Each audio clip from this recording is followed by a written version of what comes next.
সরকার বা সরকার দলের সমর্থকরা যদি আমাদেরকে এটাও নসিহত দেওয়া শুরু করে কোনটা কোথাকার ভাষা, তাহলে তো আমাদেরও নসিহত দিতে হয় যে কোনটা ইতিহাস আর কোনটা আত্মসাৎ, কোনটা বিকৃতি, এগুলো তাদের শেখা উচিত বা তাদের জানা উচিত।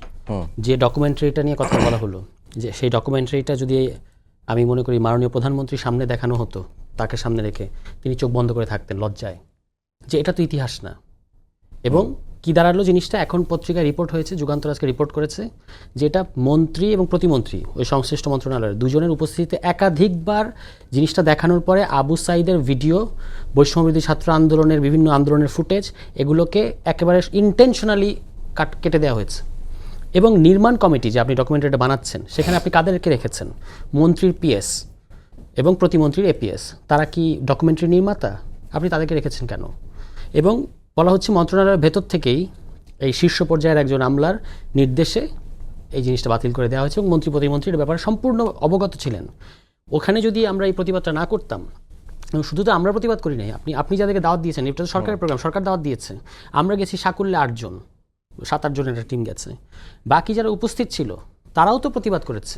এবং সেই প্রতিবাদ করার পরে আপনি দেখেছেন পুলিশের আইজির ভাষা দেখেছেন, স্যার এগুলাকে কি বাইর করে দিব এগুলা। তো উনি যে এই যে মায়ের চেয়ে মাসির দরদ বেশি দেখাচ্ছেন, উনি হয়তো ভুলে গেছেন যে আজকে একজন পুলিশের ঊর্ধ্বতন কর্মকর্তা, সম্ভবত আইজি, তো ওই যে মামুন সাহেবের, উনি তো আইজি ছিলেন, আজকে তিনি রাজবন্দী, মানে সাজা কম পাওয়ার জন্য তাকে আজকে রাজসাক্ষী হতে হয়েছে। এই ইতিহাস যেন এই যে নতুন আইজি সাহেব ভুলে না যান, এই গরম দেখানো হবে না এগুলাকে। ভাষাটা কিন্তু অত্যন্ত আপত্তিকর। ওখানে একজন মাননীয় সংসদ সদস্য ছিলেন প্রতিবাদকারীদের মধ্যে, তাকে মনে রাখতে হবে।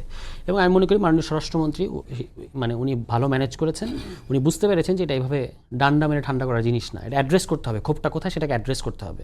এবং তিনি তখন মাননীয় সংসদ সদস্য এবং এনসিপির সদস্য সচিব আখতার হোসেনকে কথা বলার জন্য বলেছেন। তাহলে এই যে আপনি 2 বছরের মাথায় এইভাবে ইতিহাস বিকৃতি করতে গেলেন, এই আওয়ামী খাসলত আপনাকে পেয়ে বসলো কেন?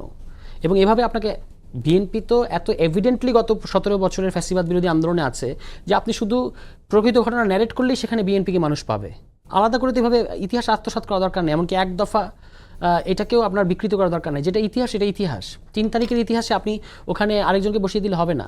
এবং ভার্চুয়ালি জনাব তারেক রহমান, আমাদের এখন মাননীয় প্রধানমন্ত্রী, তিনি 17 তারিখ না 16 তারিখে বলেছেন এটাকে হাজির করলে হবে না। কারণ হচ্ছে বিএনপি তো 17 বছর ধরেই পদত্যাগ চেয়েছে।